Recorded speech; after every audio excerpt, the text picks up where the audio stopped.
Firearms. Hey guys, what's going on? 2019 Toronto Sportsman Show. It is slammed here today, and more specifically at the CCFR booth. I'm here with Rod Giltaca from the CCFR. How are you, sir? Good, Corey. How are you? Oh, excellent, man. Great to be here again to see you and to see you up on stage speaking to the people and connecting with them on some very important topics. Can you tell us a little bit about what you talked about? Well, we talked primarily about what's in store for gun owners in 2019. So we have Bill C-71, and of course we have this potential handgun ban, a complete ban on handguns and assault weapons, whatever those are, however they define those. And then also some threats of central storage for people that own restricted or prohibited firearms, and some reclassifications. So it's the biggest push for gun control we've seen in literally since the early 90s. So what was the message that you're trying to get across to the people here? One, we need to support our advocacy groups. The CCFR is doing huge things, especially on the media side of things. Tell us, what is it that you're trying to communicate to them, and how can they get involved? Well, we want them to know what we're doing, because we're asking them for support. So that's all great. But I also detailed a couple of things that people can do just on their own. Certainly, the easiest thing to do is join an organization, because then there's people paid to do your advocacy all day long, right? Because you can't. I mean, regular people like us at work, we can't afford to do that all day long. But you can always write your MP. And one of the biggest things, and I don't want to go on too long, obviously, right? But one of the biggest things is when you write your MP, if you can commit to do that once a month, or the Prime Minister or the Minister of Public Safety, it literally has to be 4 sentences. Just tell them how you feel about what they're doing and that you can't support it as a voter. And that's really it. So writing your MP or anyone else in government is important. Taking people shooting is really important, because we need more people involved, so we have more stakeholders, more people at the table. Vote for a political party that shares your values, that's not going to take away your guns for the actions of criminals, that doesn't conflate you with being a criminal, which is a big deal. These are all things that we can do in our own lives that don't require a whole lot of effort but make an enormous difference. You tend to feel like you're powerless, right? Because you're just a number, and you only get to vote once every 4 years, but you aren't powerless. And don't let people take your power away. Write your MP, go see your MP, get on social media and talk to people a little bit. That's very stressful, but at least you're getting your voice out there. You will be affected eventually, and that if you don't want to be affected by this, you actually have a lot of power. You can't let these people take your power. You're far more powerful than you think. And am I correct in saying, was there an MP in the audience while you were doing your presentation? Yeah, it was Blaine Calkins. So it was handy to have him there, because it was a question that I got asked the last 2 days. I don't know the answer to that, which is it all over for C-71, even if the government goes prorogues, right? Which is they just stop doing anything for a defined period of time. C-71 is almost all the way through, so it's likely it will become law unless we can stop it with the Senate recommending amendments. So if they send it back to the House, that causes a delay. And the only way for that delay to result in that bill not going through is that the government is over, their mandate is over by the time they get around to it. If they get another majority when they come back, or a coalition government, let's say the Liberals and the NDP, then it's just going to get pushed through. So we need a majority Conservative or otherwise government. I understand there's some doctors who have gotten involved in the discussion around gun debate. There's been a lot of stuff in social media and in the news most recently. Can we talk a little bit about that? I know that was part of your discussion on the stage as well. You know, the timeline, to make it really quick, is this doctors group showed up. We challenged them. I personally challenged some of them to a debate. I said, I will fly to Toronto. We'll pay for everything. We'll record the whole thing. And now that's your opportunity to show that to prove your point, and right directly to the gun lobby, the Canadian gun lobby. I mean, what a great opportunity for you to make fools of us, basically. And they took you up on that offer? Never, of course not. We got blocked, right? They block us. And so conversation is not an option with these folks.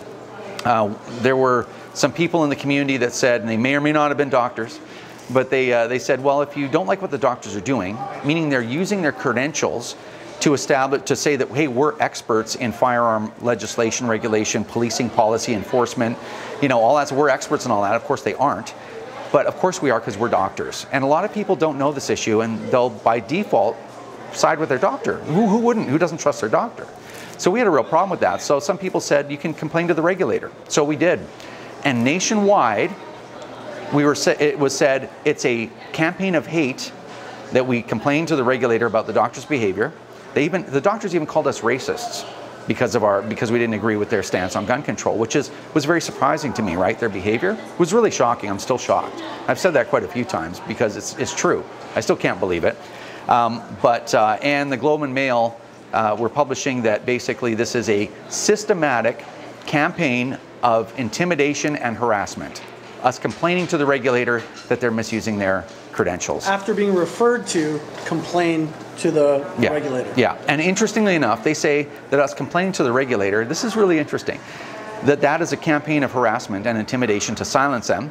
And yet, I was trolling around on Twitter looking at some of the doctors' tweets, and they're like, we need the College of Physicians and Surgeons needs to find out who the doctors were that told them to complain, and they should be disciplined. So they're actually on a campaign of intimidation and harassment to the doctors of their colleagues. Exactly. So the hypocrisy couldn't be bigger. Why do they have credentials to kind of speak on behalf of gun owners, let alone legal gun owners, who had nothing to do with the problem, and in this case was to do with the Danforth shooting? That's how this specific doctor is associated to the bigger picture here.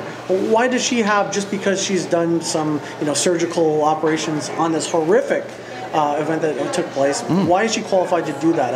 I can't put two and two together. Well, she's not at all qualified, and this is the thing, and and I've said to them via social media, I'm like, you guys are experts at gunshot wounds, and you're also experts at telling families, having to deal with the aftermath of this stuff, telling families that you couldn't save their, like, absolutely, we're taking nothing away from the doctors, but they are so demonstrably inept on this topic that here's even one of their tweets. We don't want to take hunting rifles away from Canadians. We're not interested in that. We're concerned with the higher velocity assault rifles. And nobody told them hunting rifles are the highest velocity firearms there are. And they did this, and they didn't even take that tweet down. So they just, every day they throw a foot in their mouths, but the media has all lined up against gun owners. The media's lined up behind the doctors, because how do you fight that, right?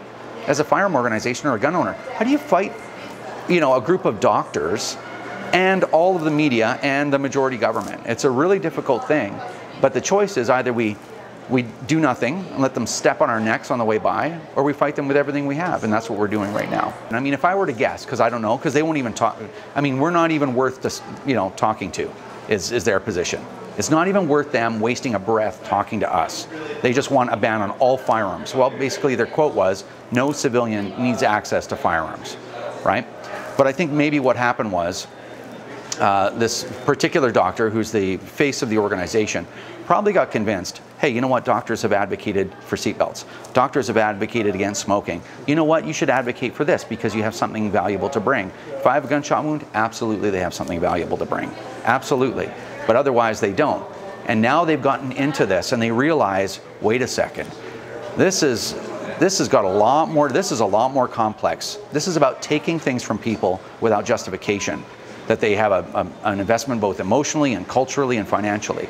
And that brings in a lot, that's a multi-dimensional fight. And I would imagine, again, just speculating, that some of them were probably going, I didn't expect this, and maybe I misjudged how complex the firearm issue is.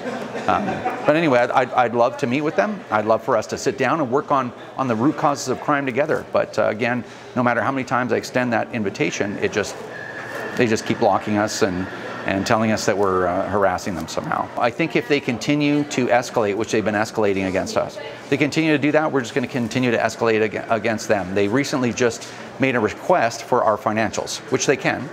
That's something they can do.